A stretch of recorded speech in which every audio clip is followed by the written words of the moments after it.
Hi guys, welcome to our daily encounter. As we get to Genesis chapter 22, we find perhaps the last word that Abraham receives from the Lord.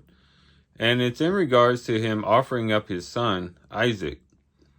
And also the giving of the blessing after Abraham willingly offers up his son. And this becomes somewhat of a bookend to how Abraham began in chapter 12. In chapter 12, the Lord said to go forth and go into a land that he would show him. And Abraham went, not knowing where he was going. And then here in chapter 22, he's told to go and take his son, his beloved son, the one that he loved very much, and take him to Mount Moriah and offer him up as a burnt offering.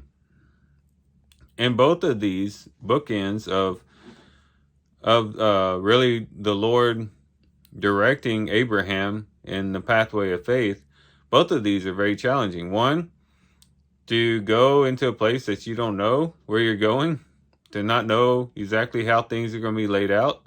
That's a very difficult path. But on the other end, how much more difficult is it to offer up something that's very precious to you? Especially something as precious as Isaac was to Abraham, as Isaac was more than just a son, but he was the promised son, and he was the one through whom Abraham would receive all the blessings that God had pronounced. And we can see that these are two ways that the Lord oftentimes works in our lives and challenges us in our faith. One, the Lord calls us into a life in which we don't know what to expect. This starts off with our coming to Christ, in which we come to faith in Christ, we commit ourselves to Christ, not necessarily knowing how all that's going to work out in our lives. We'll know that we'll be challenged. We know that there'll be temptations and trials and difficulties, though we don't know exactly how they'll all play out. And we begin our journey really the same way that Abraham did.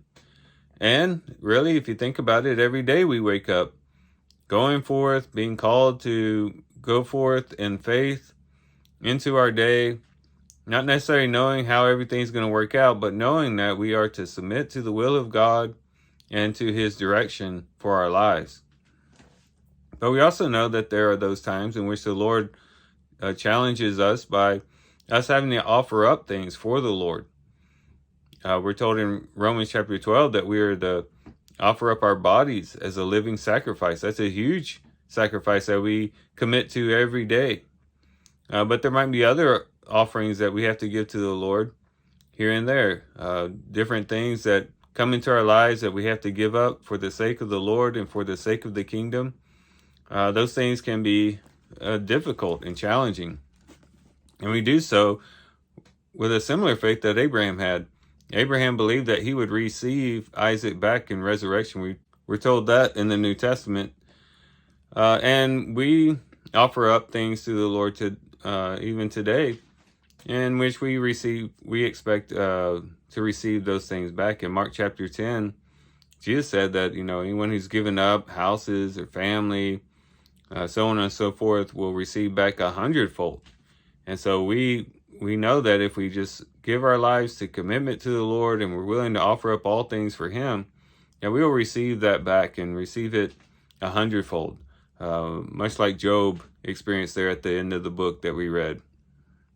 And so today, let's keep these two things in our minds. These two main things, these two bookends of Abraham's life, or his walk of faith and his callings from God. One, to just go forth in faith, even if we don't know what we are to do or how everything's going to play out. And then secondly, be willing to offer up even the things most precious to us, with the faith that one day all things will return back to us and we will be blessed either in this life, but especially in the life to come. So there's some things we can reflect on and think about as we do a reading today. With that, guys, I do thank you for watching the video today. Hope you guys have a great day. Love you guys. God bless.